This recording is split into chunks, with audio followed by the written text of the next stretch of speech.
Dalam gereja Katolik kita mengenal ada 73 kitab, yaitu Perjanjian Lama terdiri dari 46 kitab, sedangkan Perjanjian Baru terdiri dari 27 kitab. Perjanjian Lama terbagi atas 3 bagian utama, yaitu Taurat, kitab nabi-nabi, dan naskah-naskah. 5 buku pertama dalam kitab Perjanjian Lama yaitu Kitab Kejadian. Kitab ini bercerita tentang kisah penciptaan dunia dan awal umat Israel. Kitab Keluaran. Kitab ini mengisahkan awal mula umat Israel mengungsi dan keluar dari tanah Mesir, serta permulaan pengembaraan di padang gurun. Selain itu, kitab ini juga memuat sejumlah hukum dan peraturan. Kitab Imamat. Kitab ini tidak bercerita, tetapi memuat tata upacara ibadat umat Israel yang ditetapkan oleh Musa saat umat Israel mengembara di padang gurun. Kitab Bilangan. Kitab ini melanjutkan kisah perjalanan umat Israel di padang gurun sampai tiba di perbatasan negeri Kanaan. Kitab ini disebut Kitab Bilangan karena di dalamnya tercantum banyak angka, jumlah, dan daftar. Selain itu, kitab ini juga memuat hukum dan upacara. Kitab Ulangan.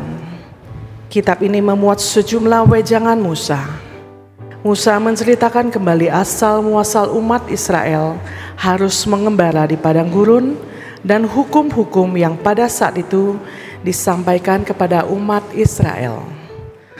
Oma, opa, ibu, bapak, dan OMK serta adik-adik yang terkasih dalam Kristus. Kelima kitab ini adalah kitab suci yang dikenal oleh orang-orang Yahudi dan disebut kitab Taurat atau Pentateuch. Dalam bahasa, kitab-kitab Perjanjian Lama pada awalnya ditulis dalam bahasa Ibrani, yaitu bahasa yang digunakan oleh bangsa Israel pada saat itu. Setelah periode pembuangan Babel yaitu 586 sebelum Masehi, terjemahan yang digunakan adalah bahasa Yunani. Pada waktu itu di Alexandria berdiam sejumlah besar orang Yahudi yang berbahasa Yunani. Dengan pemerintahan Ptolemeus II Philadelphus yaitu tahun 285 sampai 246 sebelum Masehi, proyek penterjemahan dari seluruh kitab suci orang Yahudi ke dalam bahasa Yunani. Terjemahan ini diselesaikan sekitar tahun 250 sampai dengan 125 sebelum Masehi dan disebut Septuaginta, yaitu dari kata Latin yang berarti 70, sesuai dengan jumlah penterjemah.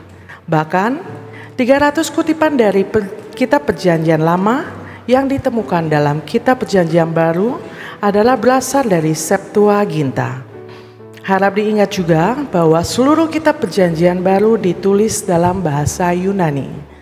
Oma, opa, ibu, bapak, dan OMK serta adik-adik yang dikasihi Tuhan, sangat tepat ucapan Santo Hieronymus, yakni tidak mengenal kitab suci berarti tidak mengenal Kristus.